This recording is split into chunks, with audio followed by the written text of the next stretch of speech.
Hi, Alex. How are you Hello. doing? We'll wait a few minutes for everybody to join.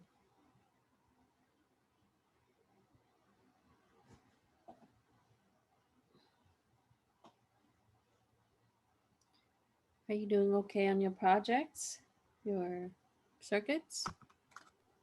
I'm actually out of town since Monday. I won't be back until Wednesday. I didn't realize that I was missing the male to female wires until yesterday. Actually, I went to all the stores by me and I couldn't find any nearby. Yeah, Micro Center, I don't know if you're in Southern California, but Micro Center carries maker stuff. The stores that carry maker stuff, they would have it. Um, so I know that Micro Center has a big section of it right near their PC area. Mhm. Best Buy doesn't really carry them.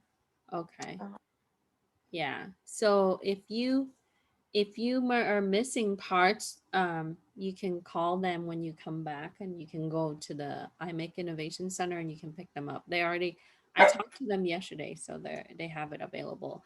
Um, the best bet, if you have Prime, is Amazon too. So yeah, I usually buy extra components because sometimes I wanted to do different projects, and so but anytime that you need parts, you can communicate with iMake Innovation Center. We had lots and lots of kits that were broken up into all separate parts. I ordered many different sensor. I asked them if they still have sensor kit that was together, and they were supposed to give you sensor kit. It had like Wi-Fi and stuff like that. But I also wanted to show you, what did I since we have a couple minutes. I just bought, let me switch camera. I just bought an Arduino that has Wi-Fi in it.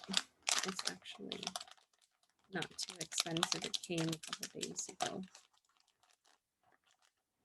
So I got two boards for less than 20 bucks. So it looks like the regular Arduino. Okay. You notice that on here, the processor is a little different. Oh, let me center it, right? So it's a little bit different than your regular Arduino Uno. Um, and this is called a ESP Duino.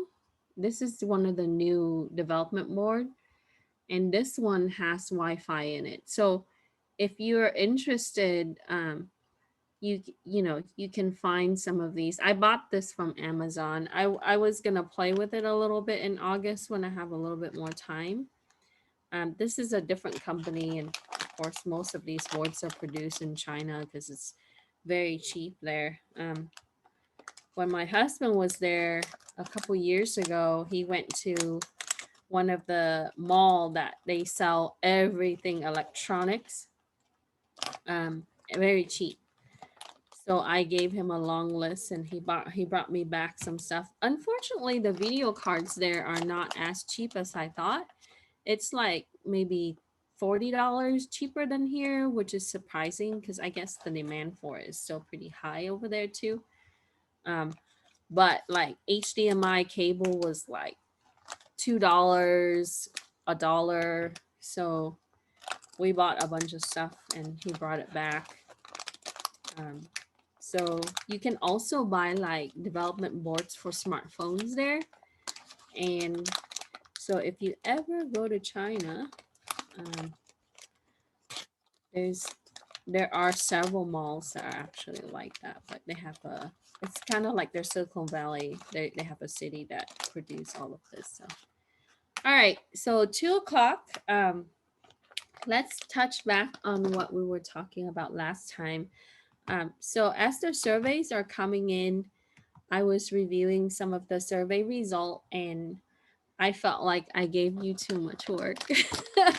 um, you know, I am used to more credit courses. And so whenever I teach non-credit course, I want the students to get as much information as possible for no cost. So um, if you feel like there's a lot, you need to let me know, because I only have 2 weeks to give you as much as I can give you for this class so you can make your own project.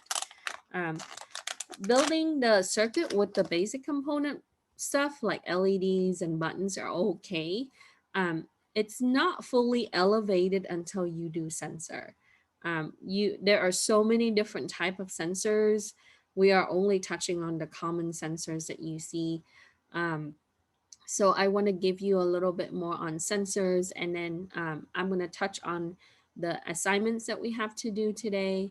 And after that, I wanted to touch on how to really build capacitive um, board out of paper or ink or things like that. So some of you might go into computer engineering, or you work with computer engineers, and electrical engineering, or you work with electrical engineer. So it's really good to have this kind of knowledge, and I will give you a batch next week. It's going to come from a credible. This is what I paid for. The school hasn't really give us any kind of funding. They tried to process some MOU contract with the batch company, but the process just takes a long time at RCCD. So I use Accredible, and what Accredible is a company that gives you digital credential or micro credential. That's what they call. If you see like Google, IBM, a lot of these companies are giving out, digital certificate. What they do is they have a server system um, that uses specific authentication protocol, so that way it's linked to your account and people can authorize and release credential. It also can be tied to social media like LinkedIn. And LinkedIn now have a lot of jobs, so having the badges, the digital badges, is going to help you. I've had many students that got hired, having digital badges or certificates based on what they've gained or earned. So I'm gonna send that next week, after the holidays. I should be back on the 5th. And so make sure that you look out for the email. It's going to come to your school email. And then once you activate it, you're going to be able to see your badges online. Okay. And then you can share it on LinkedIn, or you can print out the certificate if you like. I will also give out the information on how you can obtain the certificate for the school for the non credit. It does take 90 days. I just touched base with the director for non credit. She said that the process, because of their system, it's a separate system than EduNav or WebAdvisor. So they are working on migrating some things over, but I know it takes a long time. Yes, so if you're taking the B, the C, you will have the batch. So each course is going to have a batch. And then if you obtain all 3 courses badges, or you completed all 3 courses, I will give you a batch for the certificate. And it's, I sign it and everything. It's tied to the digital. It's coming from Moreno Valley College, even though I fund it. um, it's just I was tired of waiting. I taught non-credit courses for IT last year, for computer repair, networking, and security, and they just didn't have that in place. So I went and I subscribed, for an account with Accredible. There are several companies that do this. Credily is one of them. Accredible is another one. There, if you see digital badges on people's LinkedIn account, usually they subscribe to the larger companies. So, okay. Any other questions? All right. So what I want to do is I want to revisit the things that we've done, yesterday, and then I wanted to touch on the the LCD stuff, right, for distance sensing, and then we are going to do the capacitive sensor, but I wanted to talk about conductive material and how you're going to go about approaching the lab tomorrow. For the lab tomorrow, I sized down the lab. So instead of doing like 2 activities, you can pick and choose one of those three. The one that you feel that you like the most, you can do it. You can do the trash can one, which has motor and the ultrasonic sensor, or you can do the one or the other two piano. And if you like them all, you can do them all. I'm not going to require all of them. Okay, so you can pick and choose the one that you want to do. You are going to see a lot of different type of projects on like instructables and other things that use the sensor. So I want you to walk away from this class at least understanding how to plug in sensor and use the Arduino to program it. Okay. Um, any comment or question before we start going in? Okay, so I'm gonna switch camera. All right. So we finished out yesterday. We worked on using the PIR, right? We plugged in the speaker and the LED, so the buzzer, the LED, and so you worked a little bit on the PIR yesterday. Um, and then at the end, we transitioned to using the ultrasonic sensor, okay? And we wanted to measure distance. So with that, I'm gonna go into screen sharing. Um, let's move up a little bit. So in the exercise for day 2, we are supposed to complete this today.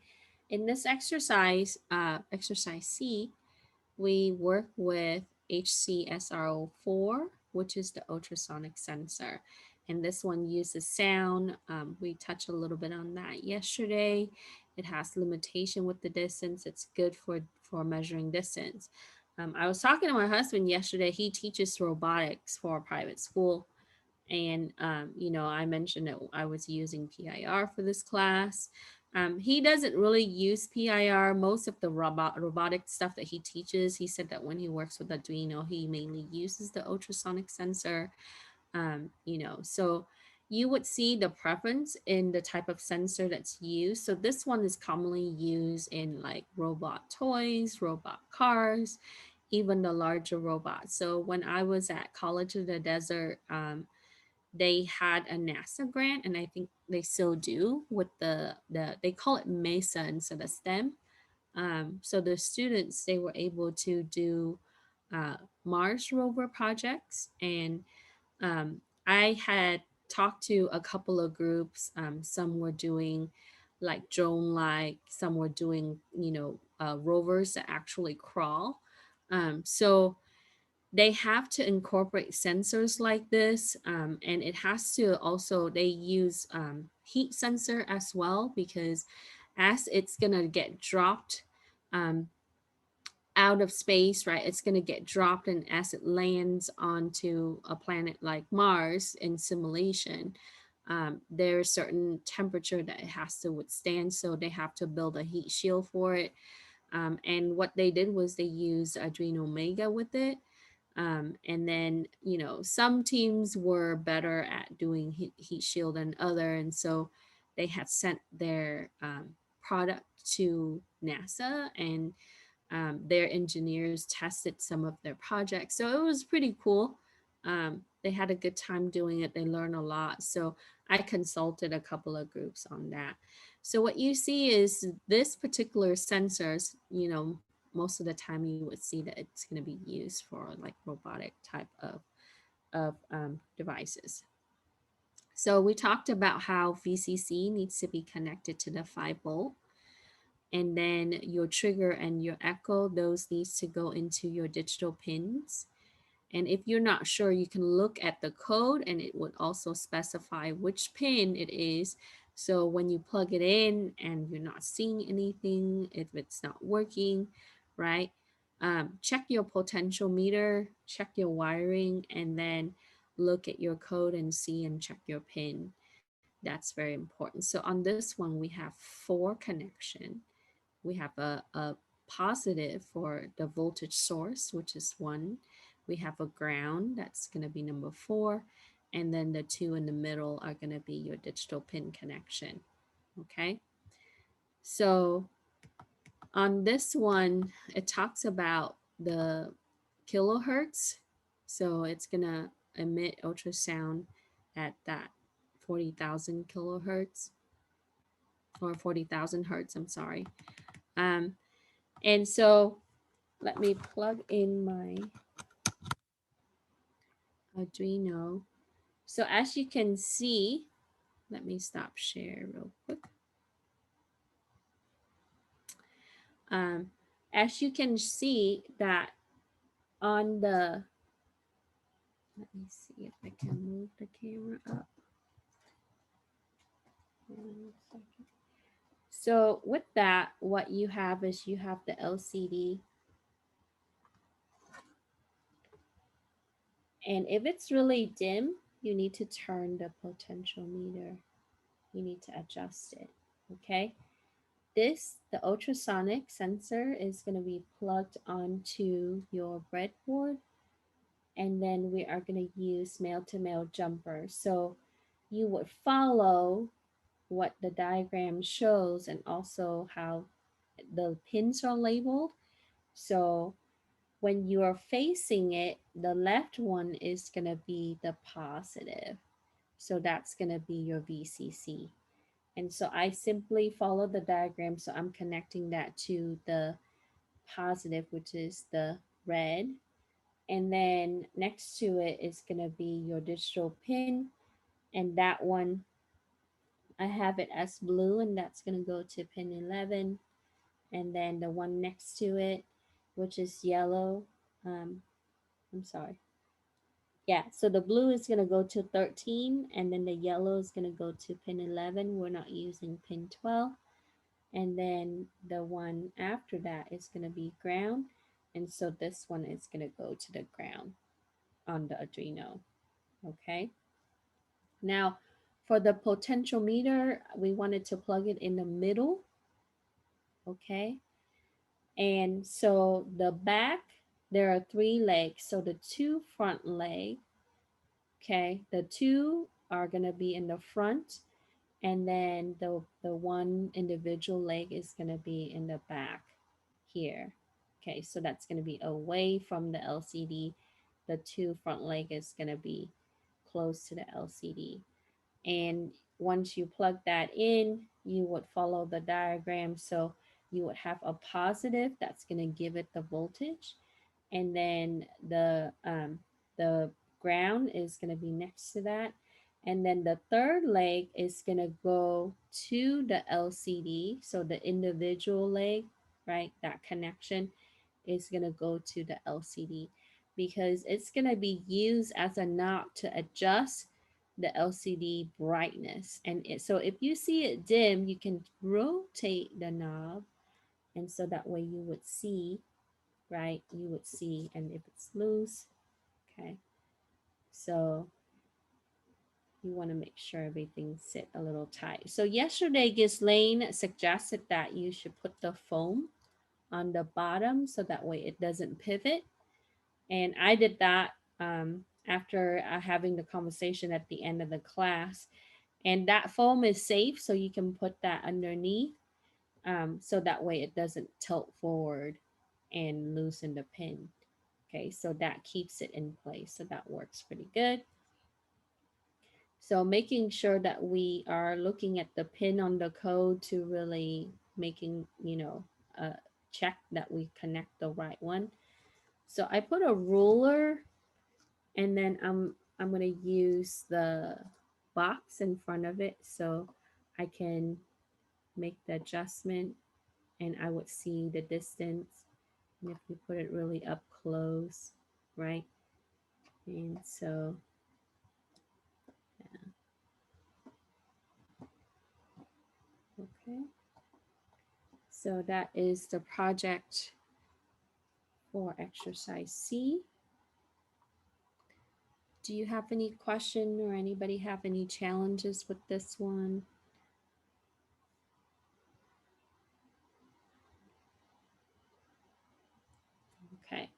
So if you don't have a ruler, it's okay. You can check to see if the LCD. Now, if it's not sensing, like the right, it's not giving you the right distance in inches, right? Just make sure that you check your connection, okay? And then your connection in the back.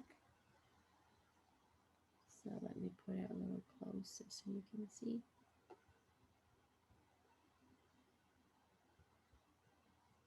Okay.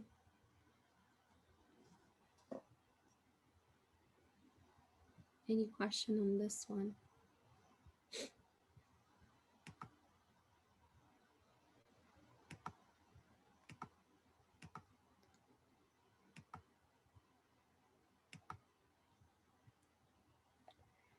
So we can check for the LCD pins, right? 10, 9, 5, 4, 3, and 2. That will be your LCD. And remember that this one is a 16 by 2. Okay, 16 column 2 row. Okay.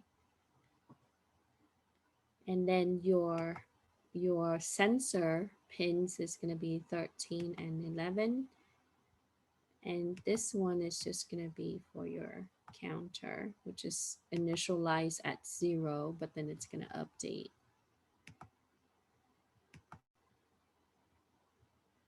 Hold on, let me stop here. Okay. Were we supposed to remove the foam entirely? What I did, Hannah, is I took it off of the pin and I used it as a back cushion to it. I think that you can probably use it with the pin coming through the foam. I had previously used an LCD screen with a lunchbox, and I had to put in a foam so that way it sits fine like that. So it's safe to use the foam that way. Okay. So I took it off of the foam, but I use it as a just a way to just make it even so it doesn't tip over or tilt over.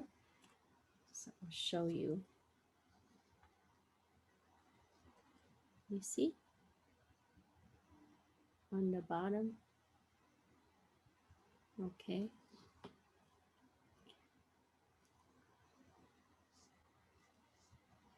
And if you leave it on the foam, as long as you can push the pin onto your breadboard, that should be okay. It needs to have contact to the breadboard.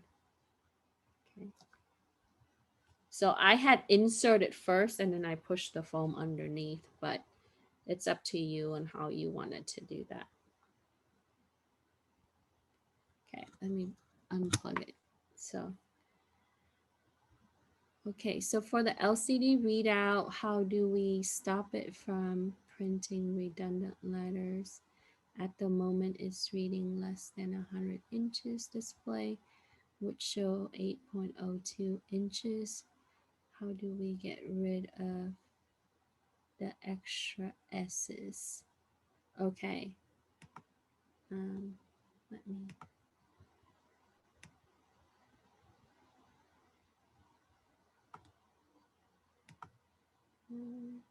Second. Let me look at the code and see. Oh, okay. So Kevin on, let me share screen. Jose, were you going to say something?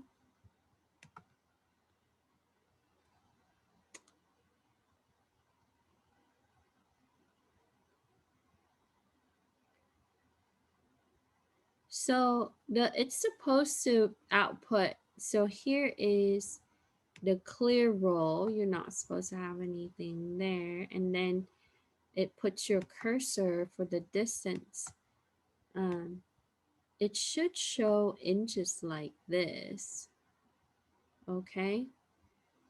So if you're having an extra S or extra S's, check your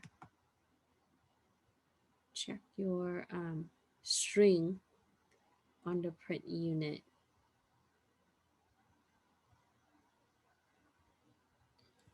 Let me Double check that because on mine it doesn't. Yeah, it does. It shouldn't have any of the extra S's.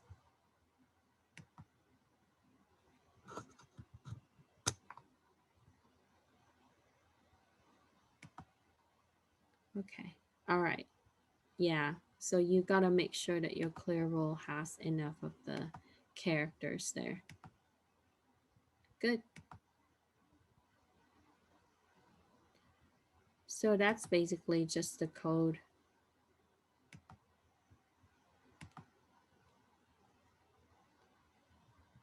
Okay, so yesterday we also talked about the conversion.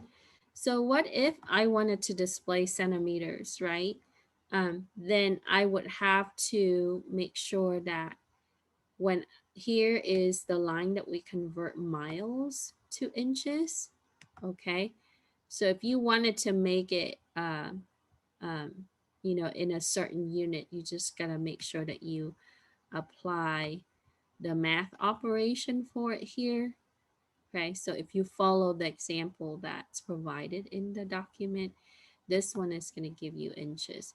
For us in the United States, right, we use inches, but mostly all the other countries they use meters, centimeters. So what you wanted to do, you can also change this to other units beside inches, and then if you do change that, let's say I wanted to display centimeter, after I change this line, I would then change the string so that way it shows centimeters, right?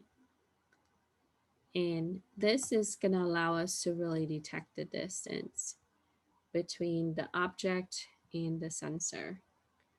And you can use a ruler to check it, right? So if you watch some tutorial video, either similar to this particular project or the link that I gave you on the document, you're going to see that he tested it at the end using the ruler.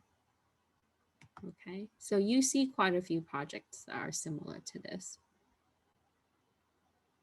Okay, so when you are using this particular sensor, right, as you declare your trigger pin, you gotta make sure that trigger pin is gonna be for digital right, and we wanted to turn it on, set it low and high.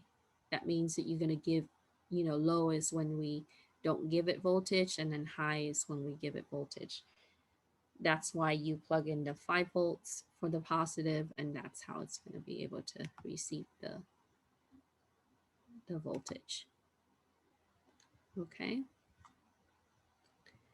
All right, any question with this one?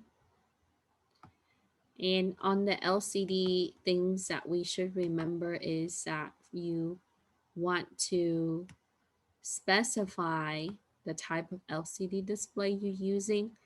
And this is one type, right? I show you that this one doesn't have the IC. You can buy the IC to adapt to it, or you can buy the LCD that has the IC, which it's gonna narrow down to like 4 pins, very similar to your sensor. And then you can use your breadboard or your male to female jumper wires to connect. So this one doesn't really use too many, uh, doesn't really use male to female. You can mainly use all male to male jumper. And when you use the LCD to display text, you got to position your cursor where it's going to start, and that will be 0, 0. That's top left. Okay. So if you change these values, it's going to move the cursor. So what if I want it to be like center of the LCD instead of starting at the top left? Then I would tell it which column, right? So center, that would be column 8, okay? And the row is going to be row 0. So we would have like 8, 0 instead of 0, 0. Okay, what if I want it to be more to the right? So you just then adjust the column value on how you want to position that cursor to start your character. Okay, so that's important for the LCD. And then when we put in the text, right, you would then enclose it in double quotation mark. That's for C and C++. So that will be your string. And you can have, however the string that you want to display. So you don't have to say target distance. You can say, something else that would imply the same thing.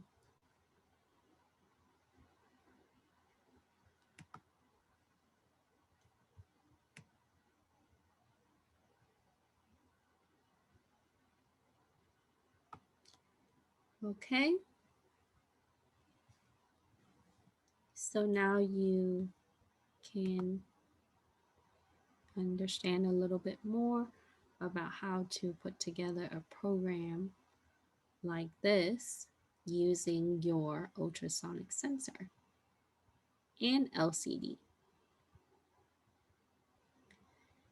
Now, if you take a look at a similar project in your book, the Arduino book that comes with the kit, there is a project that does LCD, and I think that's where this project comes from, and it also used a servo motor. Okay, um, it's I had a similar project for CyberCamp, but it has it's a way to do like locks, and you can also add in like a keypad to put in like a uh, a pin number. You know how you would enter those doors that would require you to input like a passcode or a passcode pin. Then you can incorporate the keypads. Okay. So if you buy one of those advanced Arduino kits, sometime it comes with like RFID and some keypads. You can adapt it to your breadboard and create something like that. So if you're looking at the book, they also have like build a circuit with LCD. It has potentiometer and a switch. There are several projects that use this LCD, so you can check that out. Okay, and I know they have a lock one with a servo motor too. Okay. All right. Any question?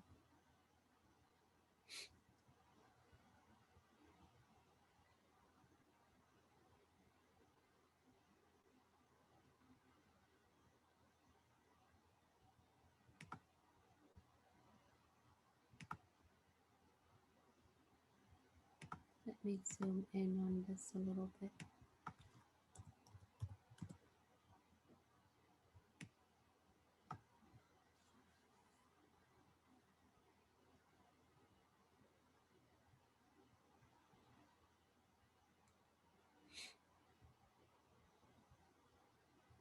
Okay.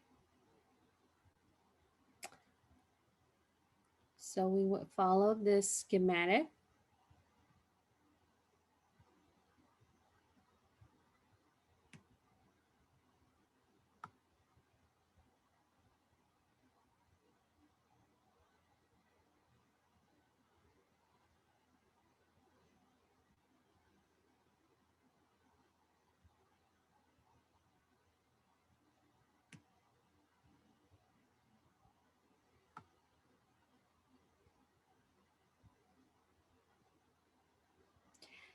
Now, what if you don't want to plug this into a breadboard, right?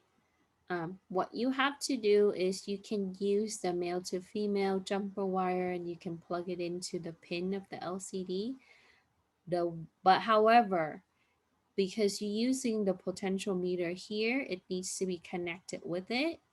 So you will have to bridge that connection. So you would need to take the female jumper wire from the pin and put it on the breadboard, and then next to it you would then connect it with the potentiometer. Okay, so you can do it that way too.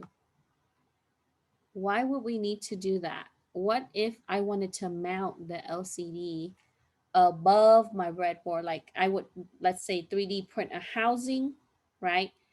And I would cut out a little hole or a rectangular slot for my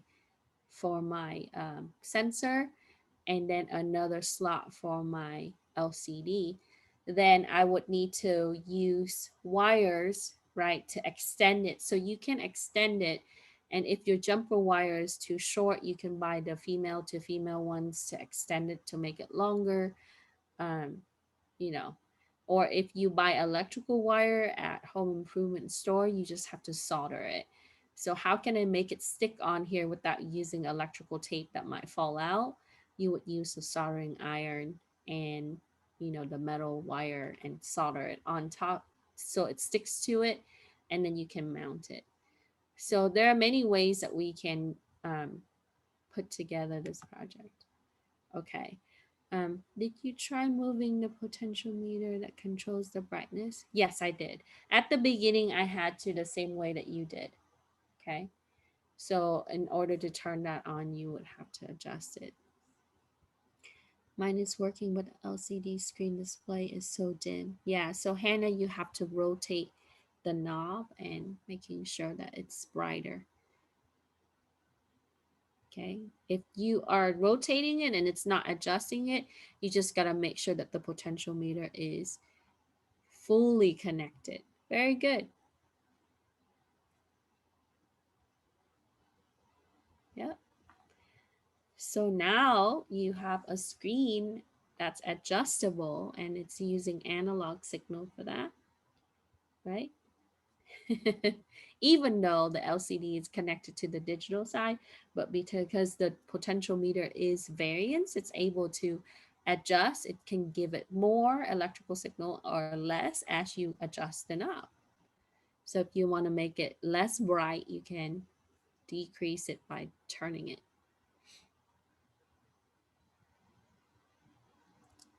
Okay, so no letter display.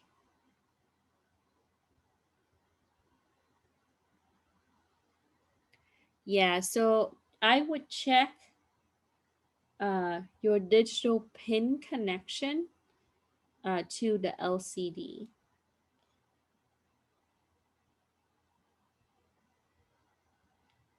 And then also your potentiometer. So if it turns on and if you're not seeing anything, you can adjust it. It takes a little bit to modify it and you would be able to see.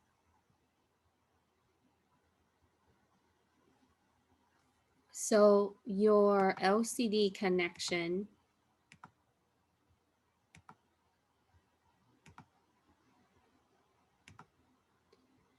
it needs to go to pin 10, 9, 5, 4, 3, and 2. Okay.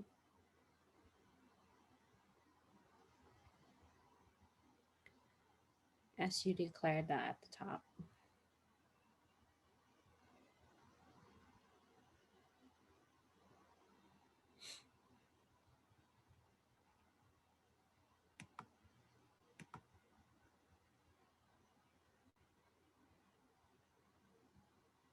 Okay. So I think it might be your one of your wire is your, yeah, so check your wiring.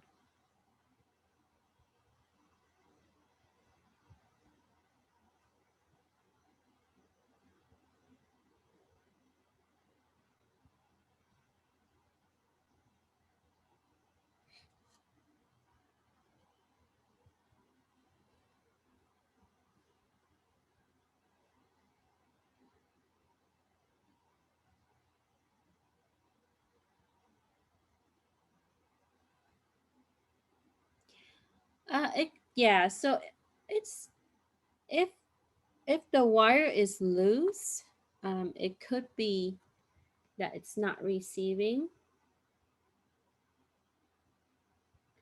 I had to retrace it like 3 times just to make sure that I have everything right before I upload the code.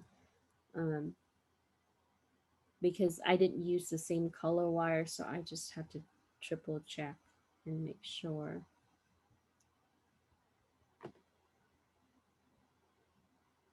So let's see. Yeah, you would have to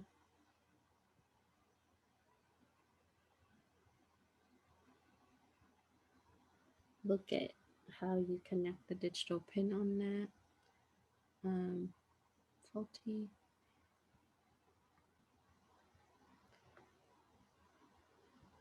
I think you might have something that's not connected on the wire. It's rarely that it would be faulty.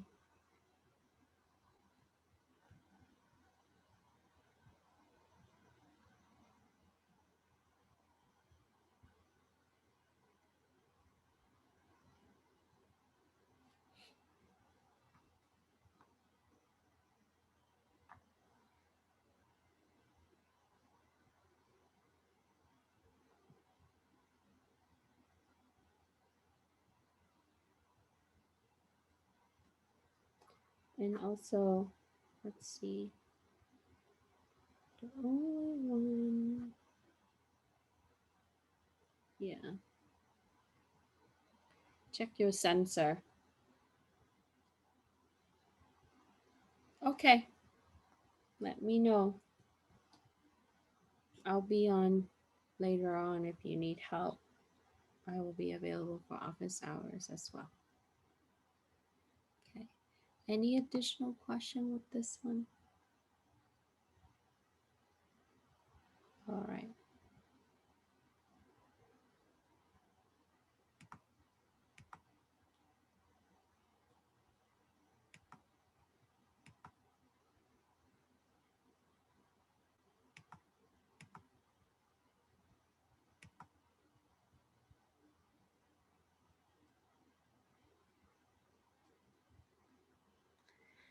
Yeah, so in the code, there is a servo control pin 6. We're not using a servo based on the schematic, but if you want to adapt a servo, you can as well, right? Um, there's not a lot in here that talks about the servo anyway, so we can just comment it out.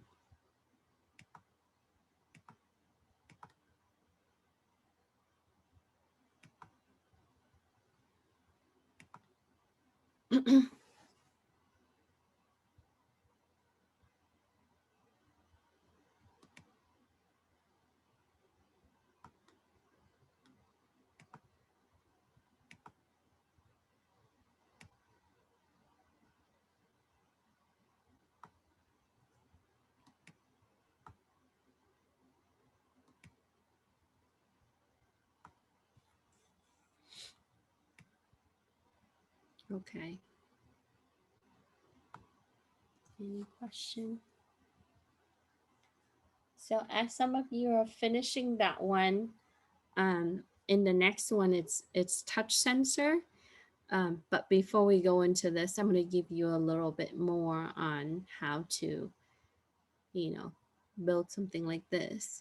Okay. Because tomorrow, if you do the lab with the Play-Doh piano, um, you will actually use a library and then make your own. And that the library, the module or the package that you're getting is actually in Python. So you're using Python with it. Okay. Now, a lot of almost all of these sensors will work with Raspberry Pi. And you can, use a breadboard with Raspberry Pi. The Pi version 4B, it has the GPIO pin out, so you can, plug, you just have to use female to male jumper wire mostly, because the Arduino has the female pin connection on the board.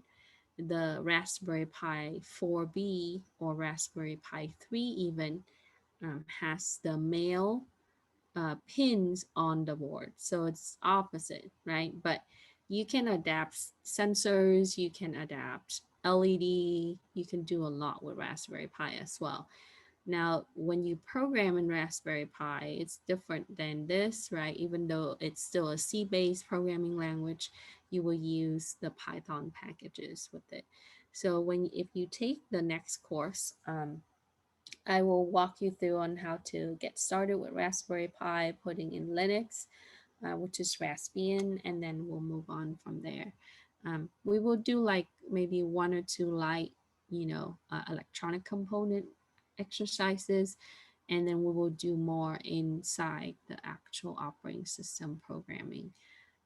So you can do a little bit of small games and so on. Okay. All right. So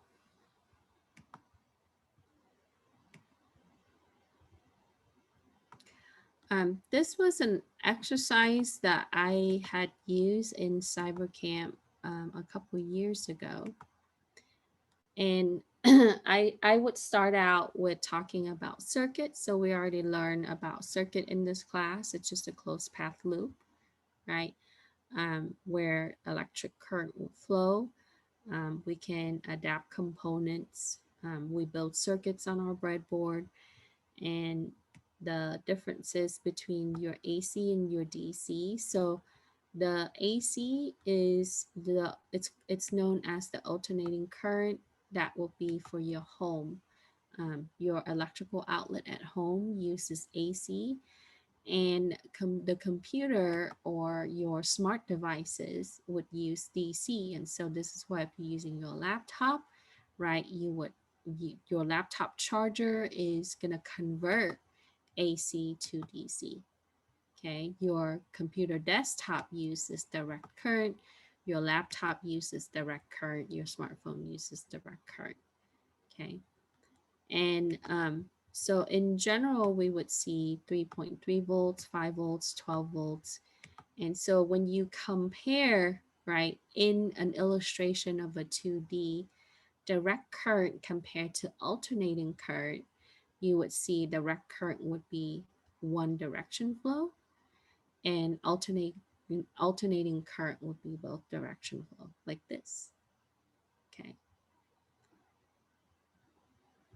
All right. And then at home, you often hear watts instead of volts, right? If you're buying like electrical fan or refrigerator appliances, usually they refer to as watts.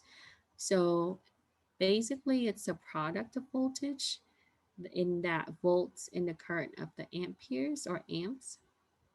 And so for the power switches, like in the back of your computer or your desktop computer, it would then control about 120 volts to the power supply.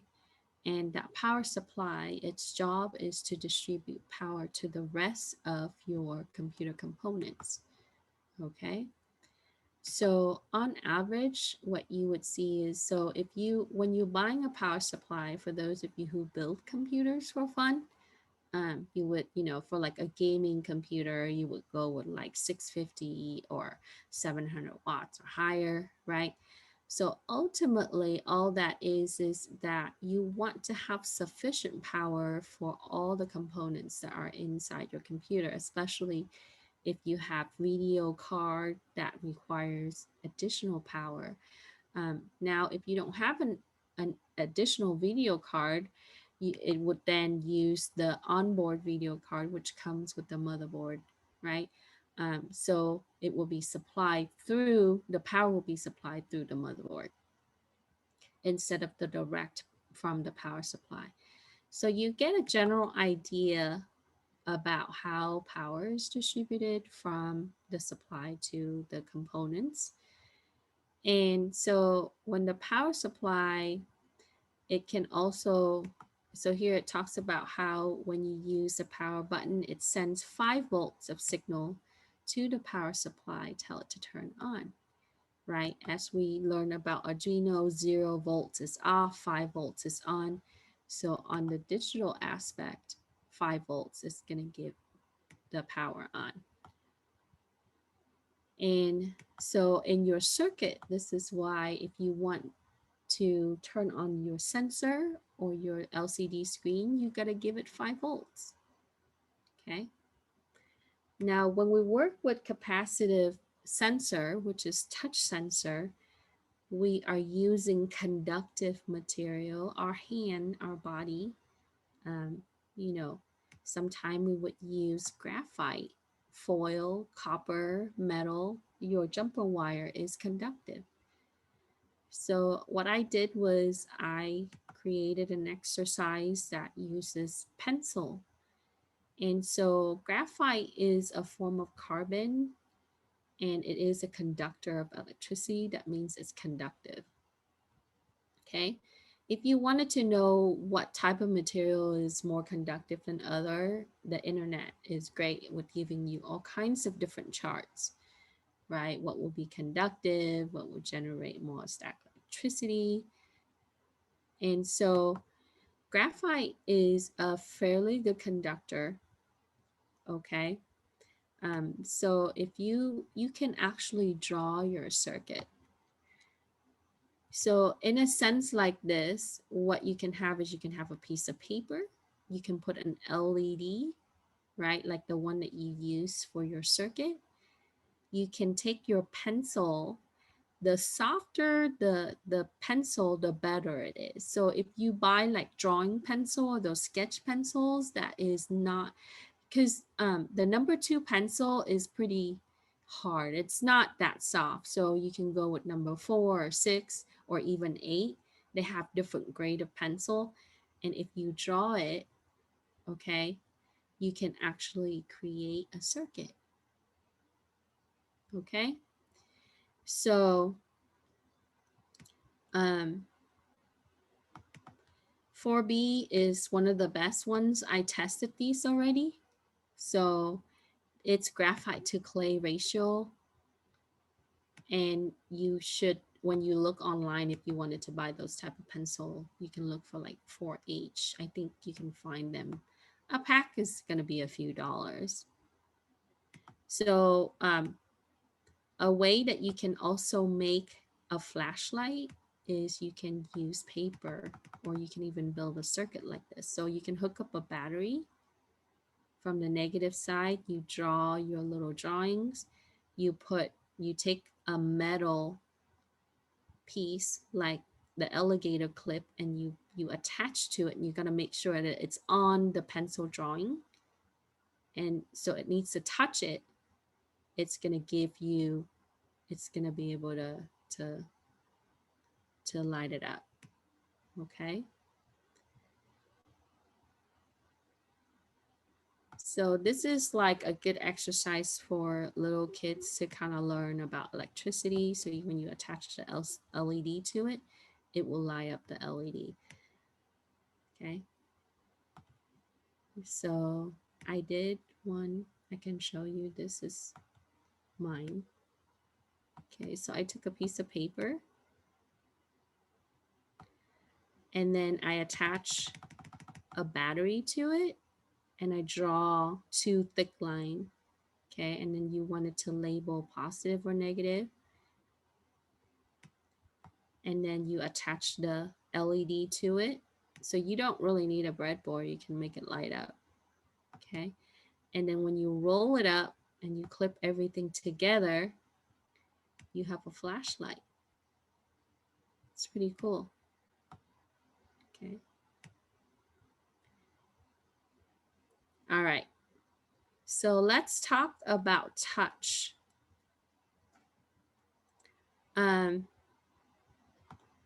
So this is my little art. So you can build a circuit by drawing like I showed you. Okay. And so on one side, you can put a little paper clip. Then you would attach a wire. So this is going to be ground. So you want to ground that out with a metal. Okay. So paper clip works really good. And then you take your pencil and you draw whatever you want, as long as the lines are connected. Okay. And on this side, you're going to connect a positive. Okay, your jumper is going to be the positive side. Then, and I put copper tape just to give it more connectivity. So just to reinforce it. If you don't have copper tape, you can use foil and just tape it on there. Okay. Then you can attach it to the LED. So the whole goal is when I touch the paper, right, a line or, you know, the drawing on the paper, it's going to light up the LED. So what I did there is I made a capacitive touch sensor out of paper, pencil, copper tape, and wire.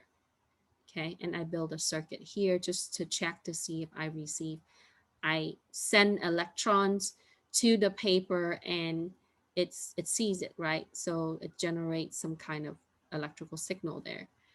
So after that, you will see that it lit up. So when I touch the drawing, the LED turns on. Okay, so you can make capacitive touch sensor with your basic school supply material.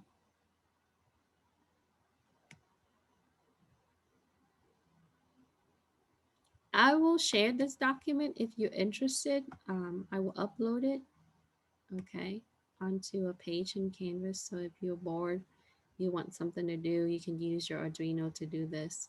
And it also has the activity for the piano. Okay, like this one. Okay, so tomorrow when you do the lab, you can use paper clips, okay, or you can use something conductive here. Okay, so each of the key, you can stick a lemon to each one of them for each key. I haven't tried tomato yet, so tomorrow I think I'm going to try little cherry tomato and see if it works.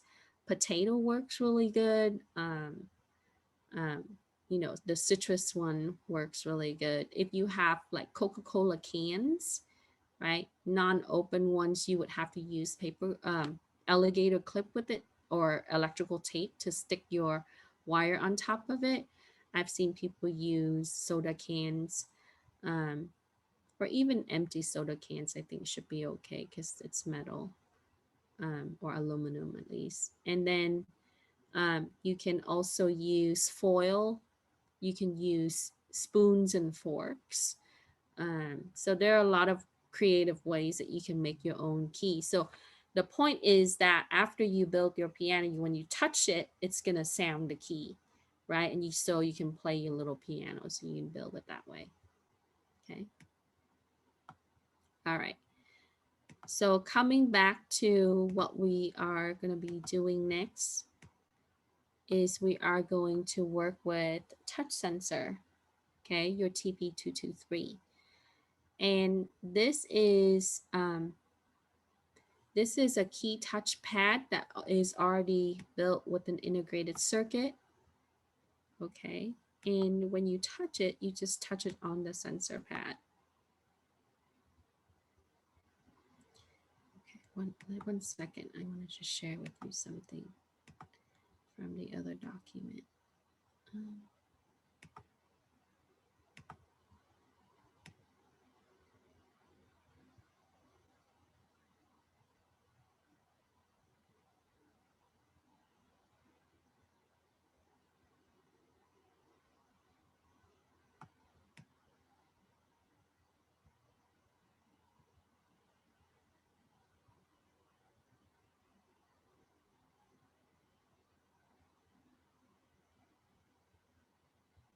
While we wait, do you have any questions?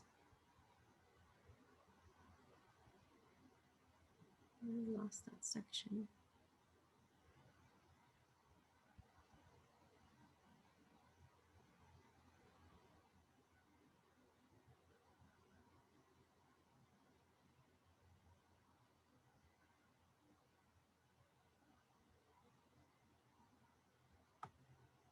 Okay. Never mind. I'll find it tomorrow. I'll share with you. Okay. So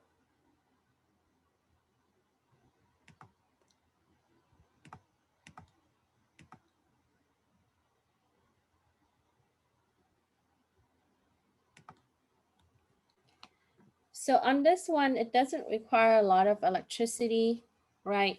All of these boards, you would see like your motherboard, your electrical sensors like this one, your TP223. It uses wafer, and what this is that um, your semiconductor, it's in between. It's not fully conductive, but it's not just an insulator. So something is not conductive is an insulator. So what you have is you're gonna have materials um, like this, okay, that will be able to, we can incorporate um, pins and things to it to make it an integrated circuits where it would be appropriate to use. So this one is built with very low voltage, so you can give it 5 volts and that should work. The response time is going to be like about 60 milliseconds to 220 milliseconds on the low power. Um, and it is highly sensitive, so you can test it out with the next program and you would see it. You don't have to press on it, you just simply touch it. So as you put your finger on it, um, your because you are conductive, your body is conductive, you would send electrons to the pad, and when it sends that, it would be able to transfer that, right? So it would then be able to recognize that you touch it or not. And this is the same thing when you're looking at smart devices that had touch screen. So when you touch it with finger, how does it know, right? So it incorporates capacitive touch sensor at the same time. And as you touch the screen, right, you transfer the electrons from your finger to the screen. And it's able to use that as a detection on where you are trying to point to on the screen. So when we're pulling and pinching with both of our fingers on the screen, right? So you would then send electrons from both of your fingers onto the screen. And so as your finger hits the screen, electrical charges then transfer from your finger to, to complete the circuit. And that is going to draw down the voltage on the point on the screen. Okay. And so with that, the software would process the location of the voltage drop, and that would be ensuing that action. So this is the next time that you use your touch screen, you would then think about that process, right? So first, it's going to be detection through the hardware, and then the software is going to then process that particular task. So you have an input, right, by completing that electrical circuit by sending electrons from your finger to the actual OLED screen or the touchpad. And then the software, if you're using Android or iOS, right, they have the tools that will be able to really pinpoint the location where you touch. So when you're trying to zoom in with your fingers, that's what's happening. Okay. Um, any question?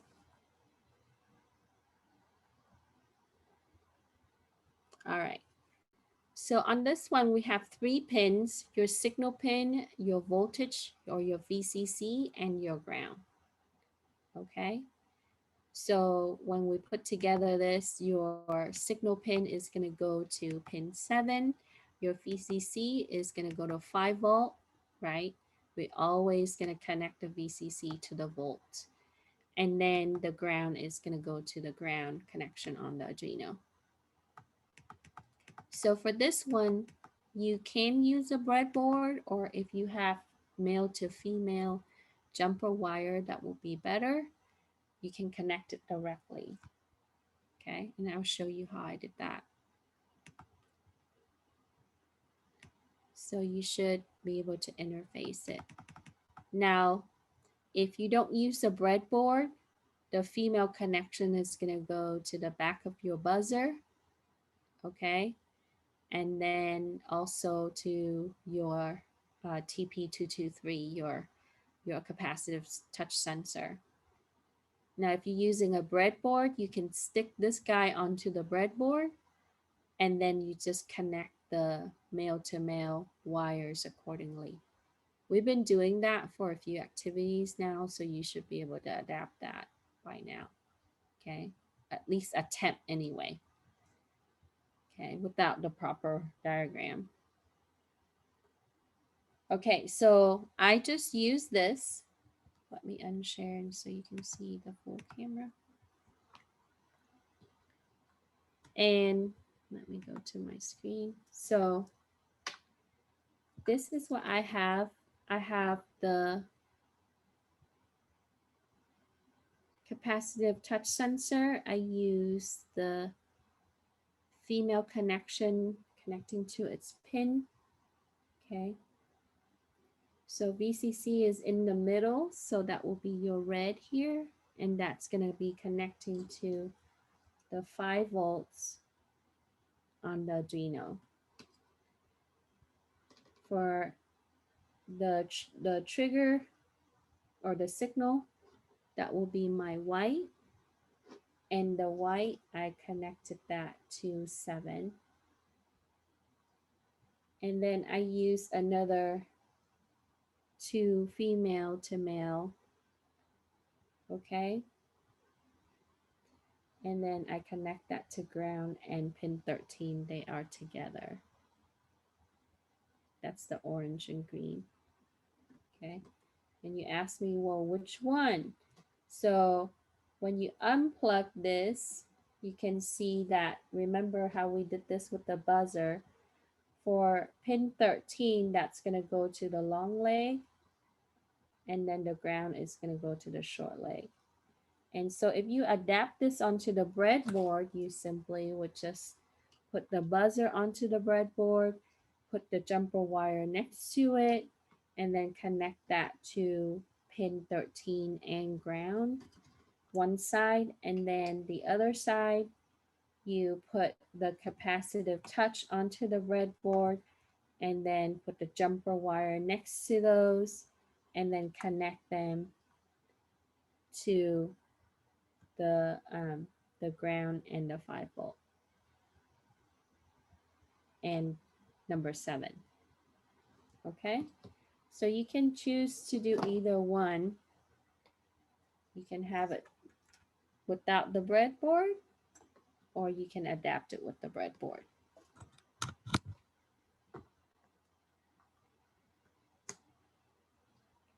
Okay, so I'm going to plug this in.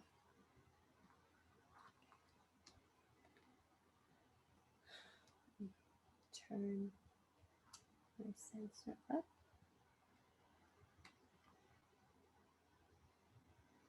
Okay.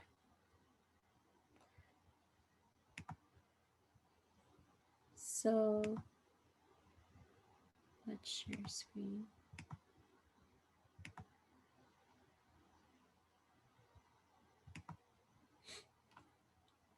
So when you look at this code, pretty straightforward, right? When you first install your IDE, it asks if you wanted to update the library. Some of you did, some of you didn't. That's okay. When you looking at your, if you go to tools and manage your library, you will find that there are capacitive touch library and other libraries that are within. Okay, so, and we can update the libraries occasionally because they always change that. So if you wanted to do like Wi-Fi, you know, if it's, you can select that, you can click install, and that's going to bring in the library for you. So you're going to see that there are additional libraries here that you would be able to use. Okay, so if you're using like this one, like the CRC32, or that will be for the algorithm. There's so many different type of library, and for specific sensors and components, you would be able to incorporate that, even gyroscope and so on. Okay, so it already has the capacitive touch sensor that's equipped with it's built into the IDE. It's already linked there. So we define the LED pin, which is going to be 13. Okay. And on this one, that will be for your,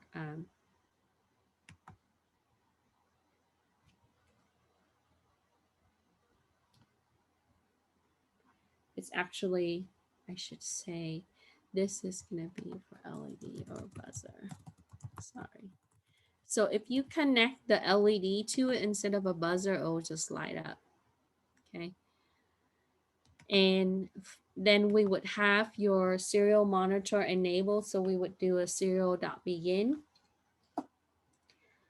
And our pin mode, that will be for the output for the LED pin, which is for LED or buzzer. And then the CST pin, which we define here, is pin 7. That's going to be your capacitive touch sensor. That's what it stands for. That's going to be for signal pin 7. Okay. And we want it to be input because when we touch it, we want it to register that signal as it receives that. So that will be an input. Then in the loop, we have a CST value variable, and that is going to be reading the signal from your CST pin as you touch it. Okay. Then we want to implement the condition. If it is high, okay, it's going to have a digital write LED pin high. So it's going to buzz or light up the LED. And then it's going to print on the serial monitor touched. Otherwise, we have an else condition. It's going to turn off the buzzer or the LED, and it's going to say not touch. So you can use a buzzer or the LED. Either way, it works fine. Okay. And in between, we want to wait 500 milliseconds. Okay, half of a second. Okay. So for this, then what we would have is to do is we would then go to, I gotta check my comm real quick. Okay, go to serial monitor. Okay, let me reload it. Let's upload it. Okay, so it beeps. And then we would then turn on our serial monitor. So right now, I don't have anything touched, right? Okay. And then I would touch.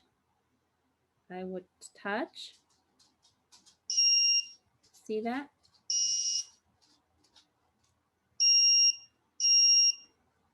And so on. So it should show you touch, and it should beep or light on the LED or not touch. Okay, like that.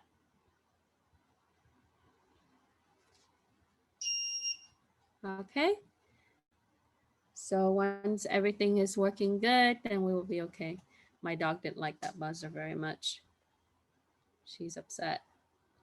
Okay, any question? Okay.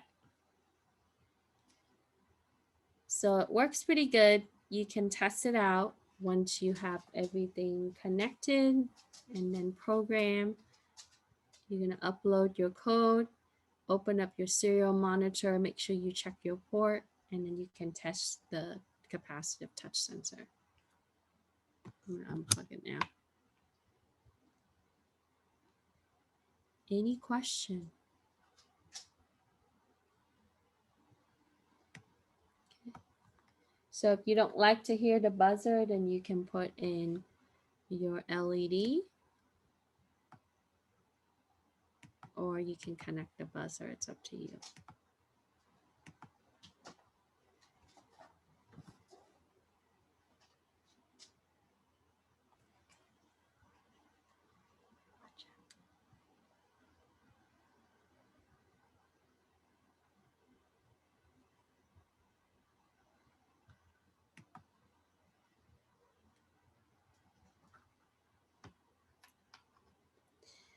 Okay. How come for declaring the pin touch sensor, we don't use the data type in front instead of doing by define? So because Kevin, it's for the capacitive touch sensor and we're pulling it from the library, just like how we did the define for our keys last time and our notes and so on. So we're actually pulling that from a file that's already in existence a in that's linked to the Arduino IDE. So you don't really have to create it or declare it, right? You just have to. So in this one, oh my God, sorry, 1 second. My dog is stuck.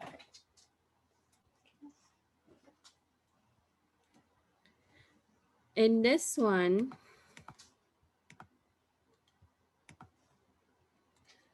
yeah, so you just got to say what pin that is, and then you would use the define instead of really declaring the variable like what we've done last time. Okay.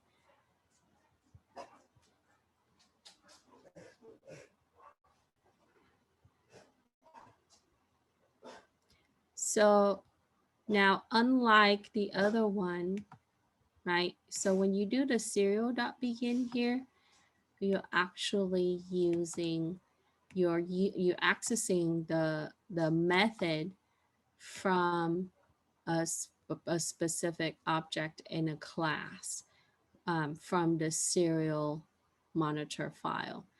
On this one, you're specifying the pin value and you're pulling that from an actual file in the IDE or the library that's linked to the IDE. Okay, but then we also have to pass it down here for the read, and it's gonna be used for the CST value, so that way we can apply the condition or write the conditional statement for that.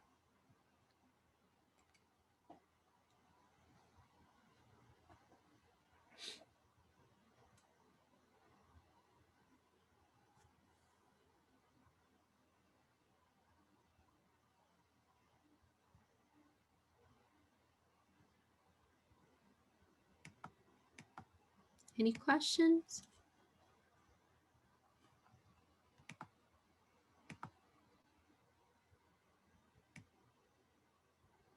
Okay. So if you use a buzzer, you would hear a sound. If you use an LED, you should see a light. And then when you touch it, it should turn on and hear a sound. Take a picture of it for submission.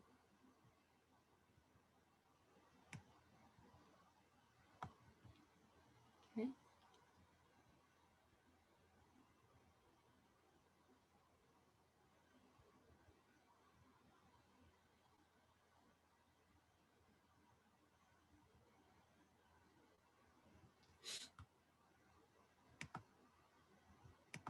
Any question on this?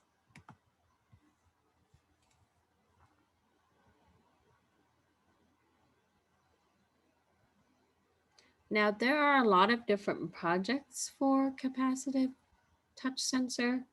You can find many different ones using it or making your own.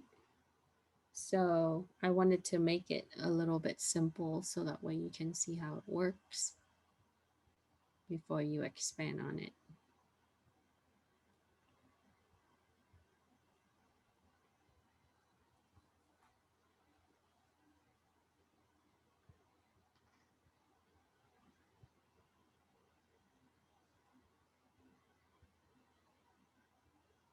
Okay.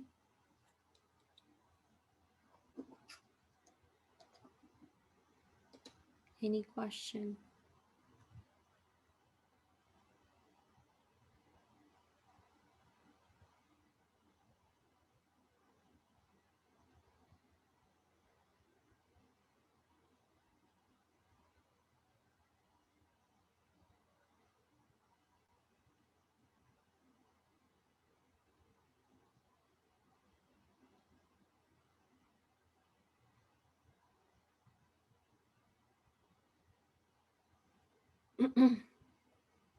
No question.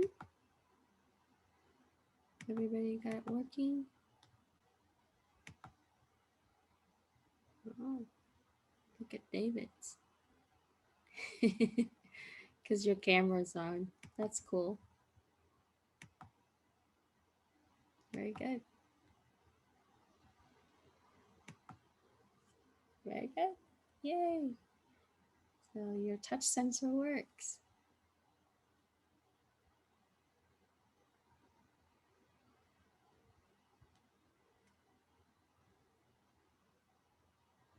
All right.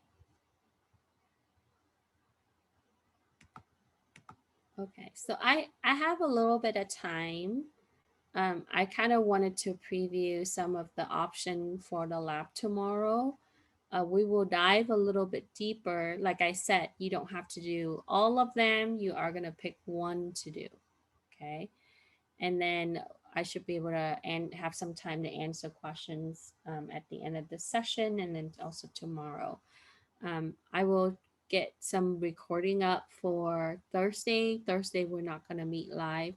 And if we finish one tomorrow, you can, wrap up the class and you can enjoy your weekend. I really don't want you to spend the whole weekend working on stuff. It's Independence Day. You should go out or go to the beach or spend time with your family or, relax or whatever, right? So let's open the lab. So as you are finishing those,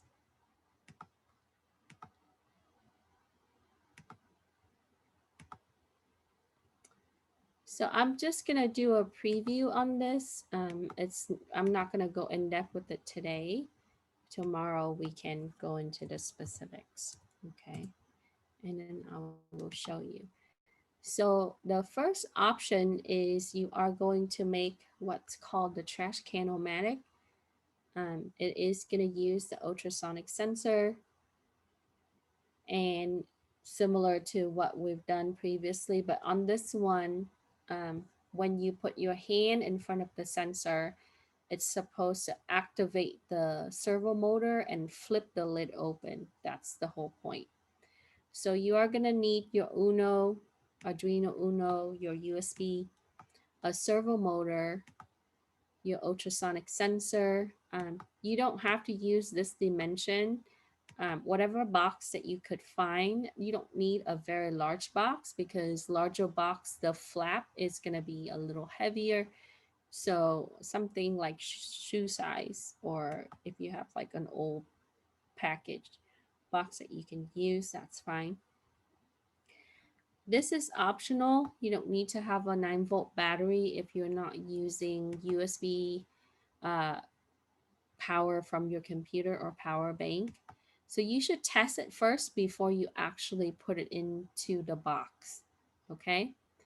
Gonna need some wires, male to male, male to female, a breadboard, tape, scissors. Okay. Electrical tape would be best. So that way you can tape your breadboard and your sensor to the box. And when you cut off some of the side or the pieces from your box, keep it because you're gonna need the extra piece to make it like almost like a blade. Extend the blade for the servo so that way you can flip it open.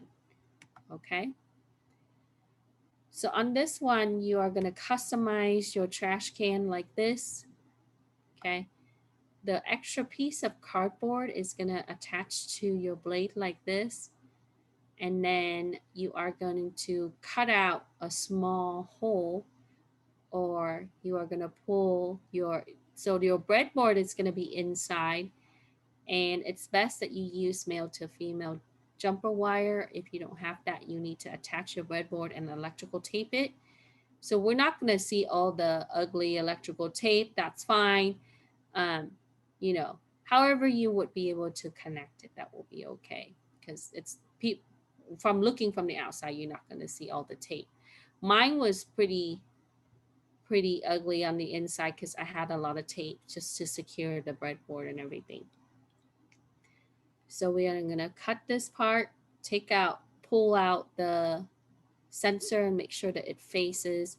Now, I found that it works best closer to the top, right? But it's supposed to be, you know, distance like this will be okay. Sorry, when I share screen, it doesn't. Okay. Can we build it?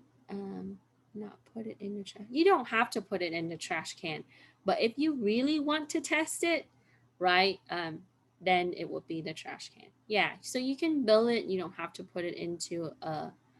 No, you can make a box trash can. You don't have to use a real trash can. So the whole point is to use a simulated trash can. But yeah, so you can build it and you don't if you don't have a box and you don't want to put it in the box, I'm fine with that. Okay. So and then after you connect everything, so this is how it's gonna work. It doesn't have a lot. So your servo is gonna connect to the Arduino, your sensor is gonna connect to the Arduino. You can connect it onto the breadboard, you can connect it directly like this. That will be fine too. But you need about 5 volts to really drive the motor and use the sensor. Okay? Now for the blade, you should use a single blade. Okay, like it comes with like 2 different type or 3 different types of blade. So you would take out the single one and you want to extend it by like maybe 1.5 inches. Okay, depending on the lid of your box. So if the lid of your box is very large, then you want this to be enough so that way it's going to be able to push it open, right? Because as you mount it on the inside, it's going to when it rotates up 90-degree, it's going to push it upward. Okay, and so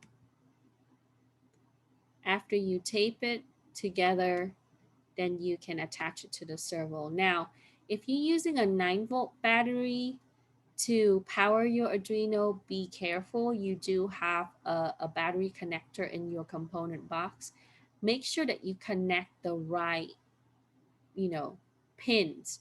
Otherwise, if it's reverse polarity and you turn on, it will likely fry your Arduino. So I had 2 young students that did that during cyber camp.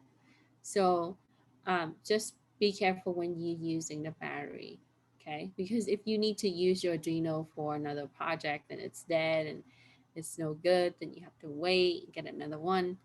So I like using a small power bank, the little ones that, like 2000 mega ohm is okay, okay, or 5500, okay? So you wanted to cut a slot and put it on the outside. All right. You can also use the AA battery and 2 of them. I did a video. I don't know if I publicly share it. I actually did it for one of my conference training. You can group a bunch of battery together and you can use rubber band and copper tape or something conductive and connect them, and you can make a larger, you know, you can make like a power bank out of it. So I tested some of things like that. So you can actually use a 2 AA and be able to, all you have to do is to really calculate the total voltage that's needed. And all you need is approximately 5 volts or higher, 5 to 7, in order to really, use this. 5 volts is good. Okay. So put the blade in like this. Okay. And then tape the servo motor up like this. Your breadboard and everything is going to be in here. And then the code. So this is one option. Okay. So when I went to the Make convention maybe 2 years ago, I've seen a lot of kids that were showing their projects, and many of the projects was automatic trash can. Some use Raspberry Pi, some uses Arduino, but they actually had Wi-Fi sensor adapted and all kinds of stuff. So as people are using the trash can, or you put your hand in front of it, it also tweets. It also done a lot of different things. These are the students from Northern California that they won like awards and stuff like that from their schools. So they were showcasing their projects. So they were really, really cool projects like that. Okay. Yeah. Raspberry Pi is pretty cool. Okay. And then the second option that you would do is you would do an Arduino Play-Doh or fruit or spoon or whatever you want piano. So instead of, um, you know, using the capacitive touch sensor, you can use fruits, metal spoons, foils, soda cans, like what I said, and you can use it for this one and or the other one. Okay. So you are going to use a Python package, actually two Python packages. One is going to be Pygame. If you already know Python, you know that Pygame is very common. Um, and if you take Raspberry Pi with me, you will use this package for one of the things that we're gonna do for the game. And you will be using Python 2.7 because the MIDI library that you are going to download, it uses Python 2.7, not Python 3.9 or 3.x, right?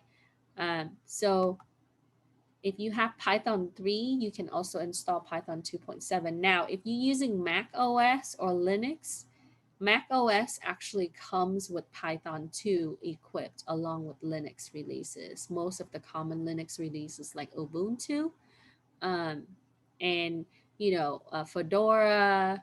If you look at like Kali, if you use Kali for like ethical hacking, you would also already have Python equipped, and you can find that in the terminal.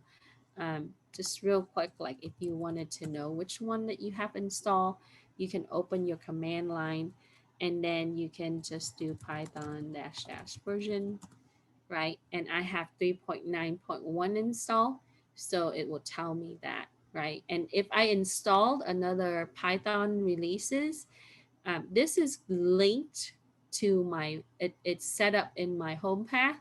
So this is why it sees it as 3.9.1. So if you downloaded 2.7, but you have 3.9 or 3.8 there, if it's not showing 2.7 when you look up the version, it's because it's not linked to your home path. So if you're using Windows PC, you can set up environment variables and so on. So um, but that's extra stuff, right? So Python 2.7 is used for this one. If you're familiar with Python, Python 2.7 is no longer supported, but you do see a lot of stuff floating around that was written in Python 2.7, so you can still use it. Companies use it. Syntax is very similar to the 3.x version, but there are some differences. Okay. So on this one, we are going to hook up, right? So for each of the key, you can stick a fruit to it. You can tape it to your metal spoons. You can use electrical tape and tape it to your soda cans. Um, if you use foil, just cut like 5-6 pieces and then tape to it, tape it down on the table. So something conductive works pretty good. If you're drawing your key, make sure that you're using a graphite that's more conductive. So here it talks about conductivity. It's a way to measure your electrical charge or heat that's passed through the material. That's why it's called conductivity. And we talked about resistor already, but for the resistivity, it's just a property of the material that would determine how conductive is that material. Okay. And so your conductor would give little resistance to the flow of the current or thermal energy. Okay, so materials like metals, semiconductors, materials can be metals or semiconductors or insulators. So when you see like companies that, use semiconductor, right? What does that really mean? It would be like in between. Okay, it's not fully like metal where it's conductive, or it's not insulator where it's not conductive, it's in between. So metals are the most conductive. Copper is conductive, silver, gold, if you're looking at the chart, they are up there. Insulators, they are least conductive. That will be ceramics, wood, plastic.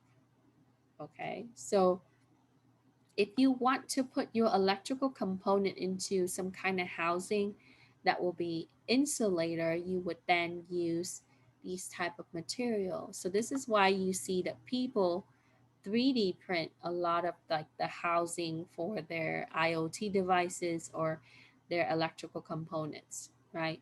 Um, so we can use plastic base housing. You can also put together wood housing, or if you use ceramics, that will be fine.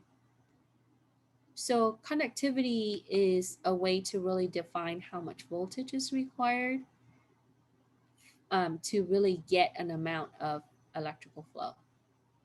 Okay, and that will be just the number of electrons um, for the mobile electrons that will be generated. Okay, so things like cold glass is never conductive. Okay, so those are called insulators. Materials that are least conductive are known as insulator, like what we talked about earlier. And the silicone is what you've seen that's used in your computer components quite a bit, right?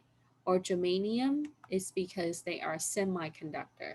That means that they are both.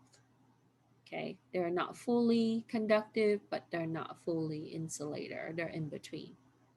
So that's what called semiconductors. My mother, who is retired now, she worked for Jazz Conductor, which is a company in Newport Beach, and they produce wafer that goes to ICs or electrical boards, right? So if you're looking at like a hard disk drive, so one of their clientele is Western Digital, and Western Digital produce hard drive, right, for storing files and things in your computer. If you look at your HDD on the bottom, there's your board, and so they produce the wafer and they put the traces on those wafer before it gets sent to these manufacturer company, hardware company, to really put it on their device. So you see these companies around, many of them now are based outside of our country, like in China, in Mexico, in South America, in Asia, etc., because it's cheaper to produce out there than in United States. So these kind of give you the overall understanding of what they are. Okay. So now when you hear the term, semiconductor, you would know what that is. Any question? Okay. So project option, the second option, you would then download the hairless MIDI. And this is a package that it has an executable that would give you the simulated MIDI, which is your music instrument sound. Okay. And so it is a digital sound that's going to be simulated. So when you touch the key, right, you have to open up this application and it's going to produce, excuse me, it's going to produce the keynote on your computer and you would hear it. So you're using a software tool to be able to access the analog signal generated from your piano key.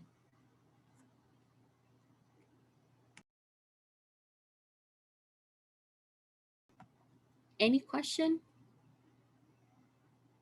Okay. So if you visit the website, there are versions of it. So if you're using Mac OS, make sure you download it for that OS.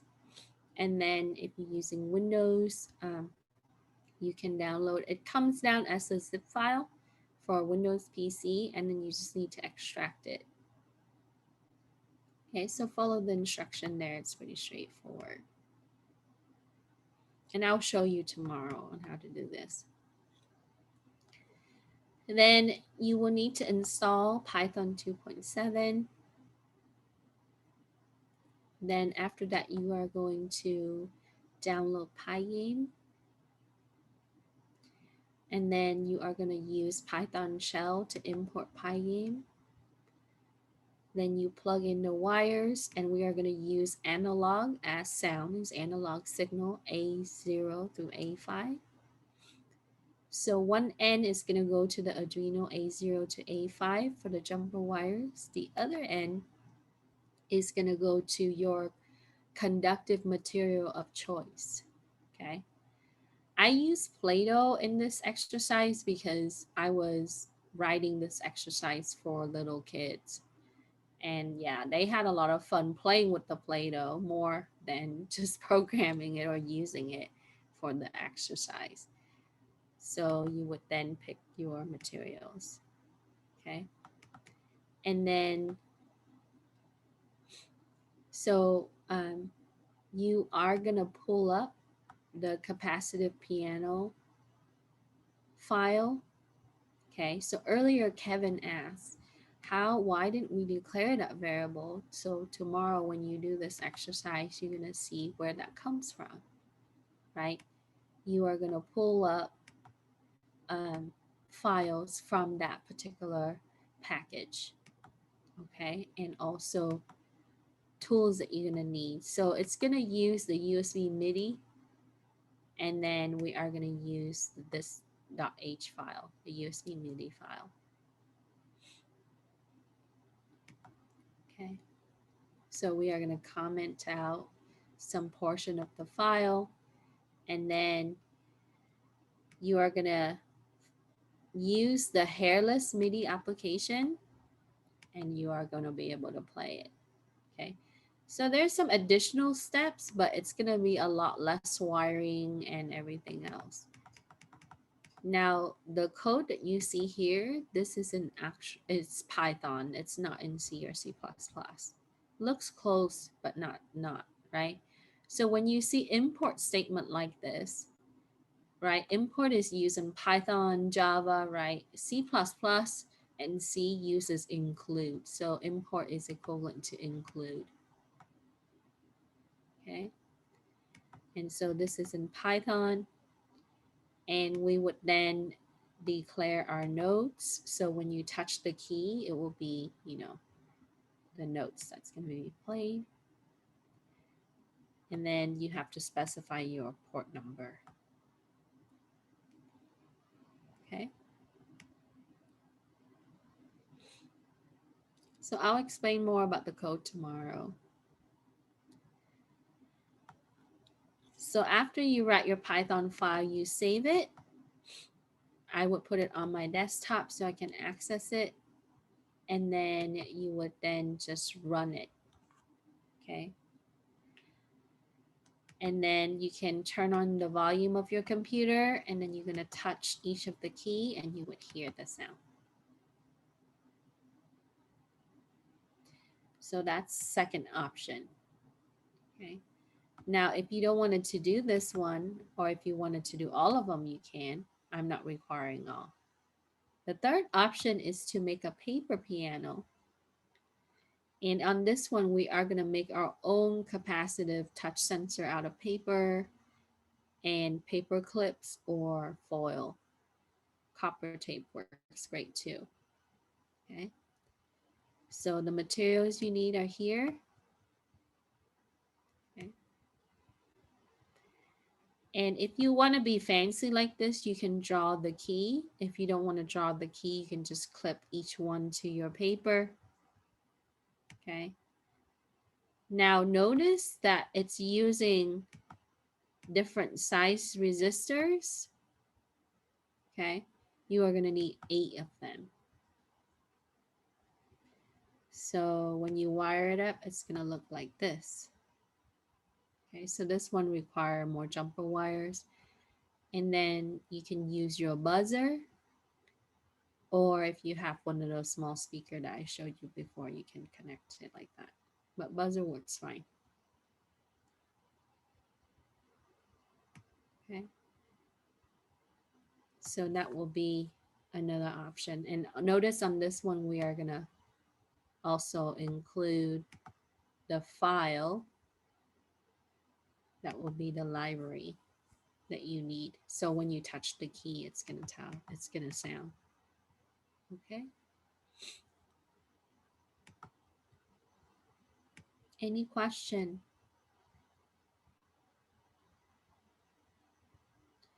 And you can also see it on your serial monitor, this one. So once you have everything wired up and upload your code, you should be able to see your serial monitor printing out the key that you press. There's a slight delay though. Okay. It is a little laggy. But you would see that it works.